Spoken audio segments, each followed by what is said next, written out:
Opa, tudo bem? Eu sou o Luiz Camargo e seja muito bem-vindo. Como você deve ter acompanhado, nesta terça-feira uma mega operação de guerra urbana tomou conta do Rio de Janeiro.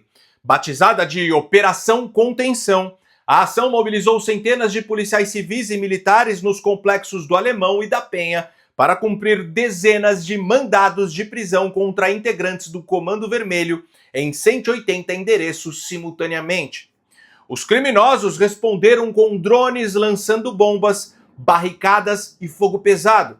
O cenário foi de guerra total, com fuzis apreendidos, helicópteros sobrevoando, blindados em terra e becos sitiados.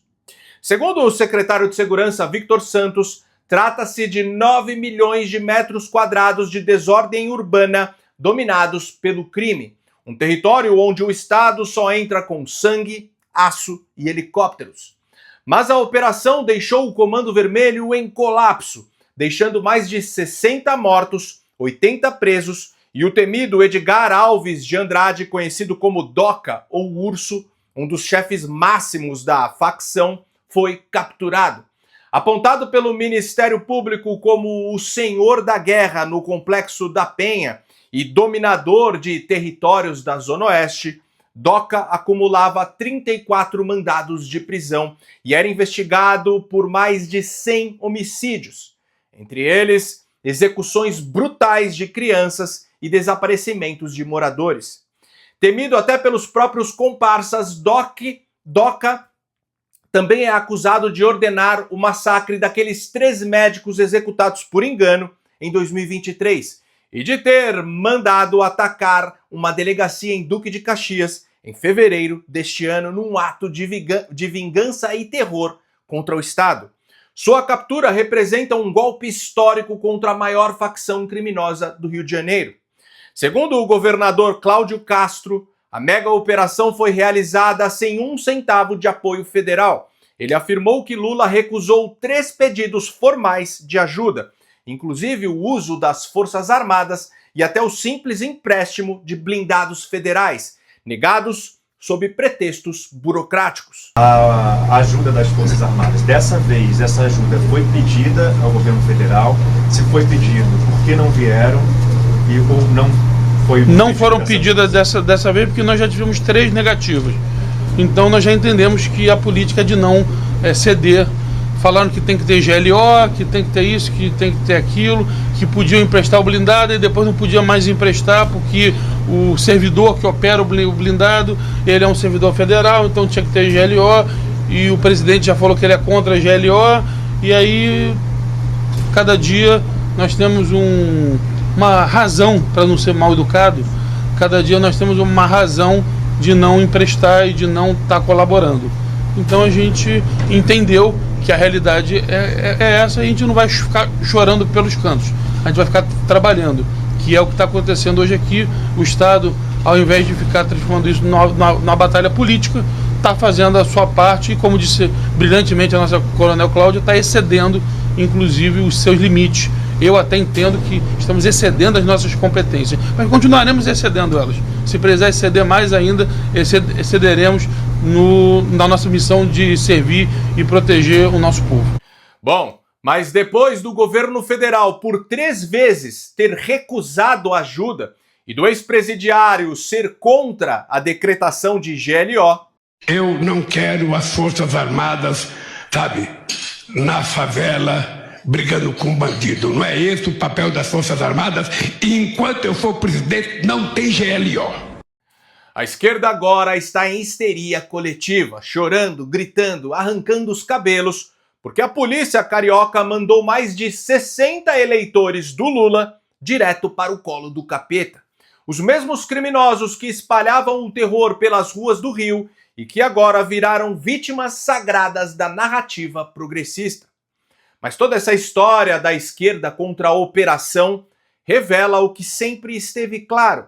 Para essa gente, o bandido é vítima, o policial é o vilão e a ordem pública é um obstáculo à revolução.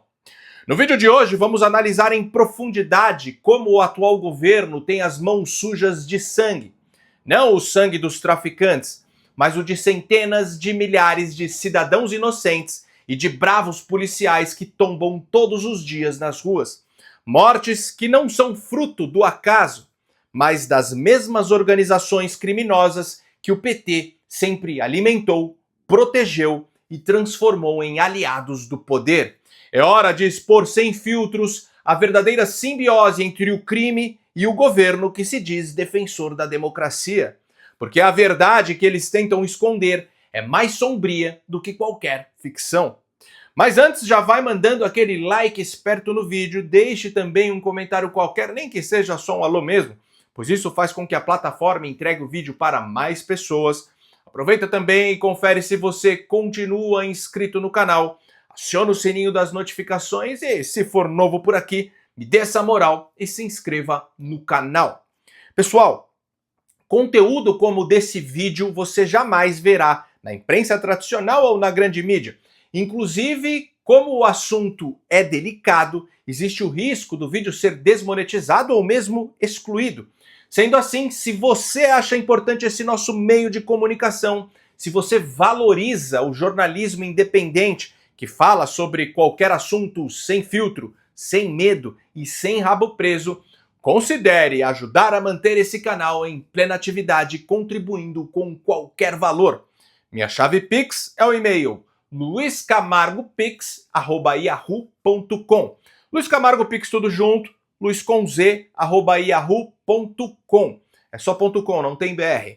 Tenha sempre em mente que se não fossem mídias alternativas como esta, hoje, para saber o que está acontecendo no país, estaríamos completamente reféns da Globo. Se desejar, dê um pause aí no vídeo para fazer a sua contribuição, que ficarei imensamente grato. Feito! Então vamos lá. No início deste ano, antes de começar a operação contra os cartéis de drogas da Venezuela, o governo Trump montou uma força-tarefa dedicada a enquadrar os principais grupos criminosos da América Latina em atividades passíveis de serem classificadas como terrorismo. Esse detalhe muda tudo, pois no momento em que uma facção é oficialmente reconhecida como organização terrorista, os Estados Unidos passam a ter, diante da comunidade internacional, carta branca para agir com força militar direta, sem precisar pedir permissão a ninguém. É a diferença entre tratar bandidos como criminosos comuns ou como inimigos de guerra. No entanto, quando os representantes do governo Donald Trump reuniram-se com técnicos do Ministério da Justiça e Segurança Pública do governo Lula, ouviram que, para o Brasil, facções como o Comando Vermelho e o PCC não poderiam ser classificadas como organizações terroristas. Mas havia um detalhe incômodo. Na véspera, a comitiva americana já havia recebido das mãos do senador Flávio Bolsonaro um dossiê preparado pelas secretarias de segurança do Rio e de São Paulo. O documento detalha como as duas maiores facções criminosas do Brasil não apenas atuam como verdadeiras organizações terroristas, mas também mantêm conexões perigosas com o Hezbollah. Em outras palavras, havia sobre a mesa a possibilidade de mobilizar o exército mais poderoso do planeta contra esses grupos. E ainda assim, o governo Lula escolheu dizer não. É preocupante a equiparação entre a criminalidade e o terrorismo. Reconhece os outros grupos como grupos criminosos o Brasil e terroristas. Reconhece então o Hezbollah é terrorista? Não. Com relação aos grupos terroristas, muito bem, o Brasil, o senhor também não condena a Hamas e não os classifica como sendo grupo terrorista. Quais seriam então os grupos terroristas do mundo? E organizações criminosas? O PCC é uma organização criminosa? O Comando Vermelho é uma organização criminosa? O Houthis, Al-Qaeda, Talibã são organizações terroristas? Precisamos de uma classificação. Sabe por quê, ministro? Porque os Estados Unidos vai declarar guerra nessas organizações. E o Brasil não se posicionando, entra num conflito direto com uma percepção. Então o senhor poderia estar ajudando a uma política externa, que seria até muito bem-vinda para o cidadão brasileiro, de condenar esses grupos como grupos de organizações criminosas e grupos terroristas, ajudaria muito, mas o senhor não denunciando esses grupos como organizações terroristas ou de organizações criminosas, de grupos organizados, o senhor está fragilizando qualquer tipo de ação contra a cidadania brasileira que já estamos vendo. A questão de vistos vai primeiro pegar talvez alguns dirigentes do Brasil, mas certamente vai sobrar para a cidadania que possa ser percebida como sendo membro de um desses grupos terroristas que o Brasil abriga. Então, na sua conduta de omissão de denunciar esses grupos como organização criminosa, ou não denunciá-los como grupos terroristas, o senhor está fragilizando a nossa cidadania internacional. Agora, o governo do Rio de Janeiro entregou a Donald Trump um relatório que pede a classificação do Comando Vermelho como organização terrorista internacional. O documento, elaborado pela inteligência fluminense e enviado ao consulado dos Estados Unidos no Rio, traz provas de que a facção expandiu suas operações para o território norte-americano, atuando com a mesma brutalidade e estrutura militar que domina comunidades brasileiras. A iniciativa, alinhada à política de Trump de tratar cartéis e facções como grupos terroristas, visa pressionar o Departamento do Tesouro dos Estados Unidos a impor sanções financeiras e bloqueios internacionais contra as lideranças do CV, o que na prática poderia estrangular o caixa do crime no Brasil. Enquanto o governo Lula insiste em chamar o Comando Vermelho e o PCC apenas de organizações criminosas, evitando o termo terrorismo, o Rio assume uma posição frontal. Os traficantes que aterrorizam favelas, atacam delegacias e executam inocentes não agem por lucro apenas, agem por ódio e poder. O Comando Vermelho já ultrapassou a linha do crime comum, é uma organização terrorista em guerra contra o Estado brasileiro.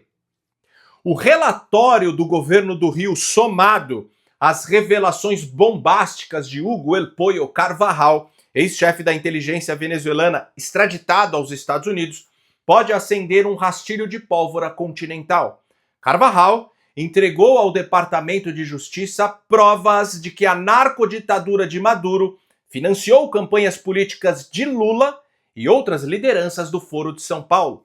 Se essas conexões forem confirmadas, a Casa Branca poderá redirecionar seu foco não apenas para a Venezuela, mas para o eixo político latino-americano que orbitou em torno dela, incluindo o Brasil, que agora pode ser visto em Washington como parte de uma mesma teia de influência, corrupção e desestabilização regional.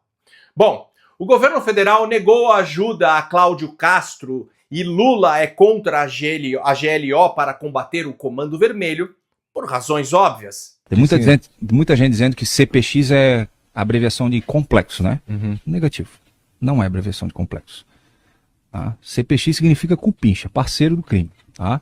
E eu tenho a oportunidade de conversar com diversos policiais do Rio de Janeiro, tá? Inclusive policiais que atuam em unidades especializadas daquela polícia. Temos vários policiais honestos no Rio de Janeiro, vários policiais honrados no Rio de Janeiro, que se revoltam com esse tipo de situação. Eu tenho certeza absoluta que se fosse outro candidato naquela condição, ele provavelmente sequer sairia vivo daquele local, tá? Sequer sairia vivo daquele local.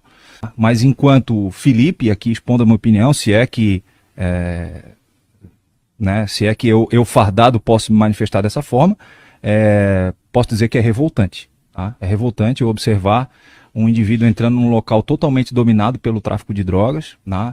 Verdadeiros narcoterroristas ali. Nós temos uma série de imagens, dados estatísticos, né? Mostrando que de fato aquela sigla significa apreensões de fuzis, apreensões de drogas, criminosos utilizando camisetas com aquelas iniciais, né? Respeito a opinião dos outros, tá? Eu não discuto opinião, discuto fatos, tá? Quem não se lembra do então ministro da Justiça, Flávio Dino, entrando na favela da Maré sem escolta policial? Uma das áreas mais perigosas do Brasil, completamente dominada pelo Comando Vermelho. Qualquer pessoa que não viva ali sabe que só entra com o aval de quem realmente manda na região, os traficantes. O morador do Rio conhece bem essa realidade e o país já se chocou com inúmeros casos de turistas que, por engano, guiados por aplicativos como o Waze, acabaram entrando na favela e sendo alvejados. Uma pesquisa da ONG local Redes da Maré, realizada entre 2018 e 2020, revelou que 63% dos moradores temem ser atingidos por balas perdidas. E foi justamente nesse território dominado pelo crime que Flávio Dino desfilou tranquilamente em um carro de luxo, sem escolta, sem aparato policial e sem qualquer sinal de que sua segurança dependia do Estado. Parecia mais um convidado ilustre do poder paralelo do que um ministro que era responsável por combatê-lo. Isso sem falar na primeira-dama do tráfico, Luciene Barbosa Farias, mulher de um dos líderes do Comando Vermelho, conhecido como Tio Patinhas, que foi recebida por 2 vezes no Ministério da Justiça por assessores de Flávio Dino. E o pior, com sua viagem sendo custeada pelo governo. Pois bem, o atual presidente do STF, Edson Fachin, o mesmo que descondenou Lula por uma filigrana jurídica e que antes de ser indicado à corte pela Dilma, advogou para o MST, em junho de 2022 proibiu operações policiais em favelas do Rio de Janeiro sob pretexto da pandemia. E na sua decisão ele também restringiu o uso de helicópteros em voos sobre os morros. Ou seja, sob o aval do STF, as facções criminosas mais perigosas do país ficaram mais de 3 anos sem sofrer qualquer tipo de represália policial. E neste tempo prosperaram e aumentaram seu domínio, fazendo com que os morros cariocas se tornem de fato um estado à parte com suas próprias leis. Como já expliquei algumas vezes aqui, Lenin dizia que o melhor revolucionário é um jovem desprovido de moral. Dizia também que uma sociedade dominada pelo caos e pela violência se torna mais dependente do Estado, fator que facilita a concreção do ideal revolucionário. Karl Marx esperava que a revolução iria vir à tona com o proletariado, que os proletários do mundo inteiro iriam se unir contra os patrões. Porém, estes começaram a se acomodar com as benesses do capitalismo, o advento da sociedade de mercado, ao contrário do que previam os marxistas, melhorou muito a vida do ser humano, especialmente dos mais pobres. Algumas décadas depois da Revolução Industrial, o povo passou a ter acesso a bens e serviços que há 200 anos eram impensáveis até para os reis. Os revolucionários, percebendo isso e cientes de que o proletariado, sentado em suas poltronas, tomando suas cervejas e assistindo suas televisões, tinham perdido sua utilidade como massa de manobra, começaram então a pensar em novas formas para implantar a revolução. Foi aí que o expoente pensador socialista Herbert Marcuse achou que poderia salvar a ideologia buscando uma nova classe para aderir à revolução. Uma classe agora não mais definida pela desvantagem econômica, mas sim grupos que possuíssem qualquer tipo de frustração psicológica ou qualquer tipo de dificuldade de socialização. E assim surgiram os novos possíveis candidatos: drogados, prostitutas, artistas marginalizados, supostas minorias, estrangeiros que se sentiam por algum motivo excluídos da sociedade e, por fim, todos os tipos de delinquentes, ladrões, traficantes, mafiosos e afins. Segundo Marcuse, toda essa nova potencial militância deveria ser adestrada e organizada para corromper o sistema e enfraquecê-lo por dentro, para que assim o terreno ficasse propício para a Revolução Socialista, que nesse caso não seria mais recebida como uma invasora tirânica, mas sim como uma salvadora messiânica. Ou seja, para a extrema esquerda, traficantes, assaltantes e todo tipo de bandido não são criminosos, mas agentes da revolução. Mas enfim, nesta terça-feira, esses 4 policiais, Marcos Vinícius Cardoso, Rodrigo Veloso, Cleiton Serafim Gonçalves e Herbert Carvalho da Fonseca foram executados no Rio de Janeiro. 4 heróis executados covardemente, a sangue frio. Os assassinos, os mesmos que Lula chama de vítimas dos usuários. Bandidos comuns? Não. Terroristas. Pertencem a facções que controlam territórios, impõem toque de recolher e espalham o medo com o mesmo profissionalismo de grupos jihadistas. Mas o atual governo se recusa a classificá-los como terroristas, pois do contrário, os Estados Unidos iriam combatê-los com o exército mais poderoso do planeta. Mas o Estado brasileiro prefere cortejá-los com discursos sociológicos de ONG.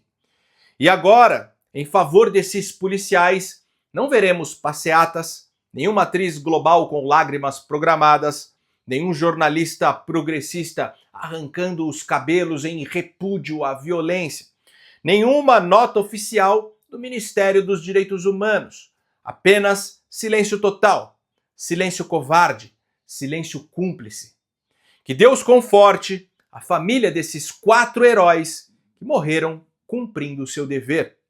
Se você acha esse tipo de conteúdo importante, ainda mais com toda a perseguição às vozes conservadoras nas redes sociais, considere de verdade ajudar a manter esse canal em plena atividade. Pode ser com qualquer valor. Minha chave Pix é o e-mail luiscamargopix@yahoo.com.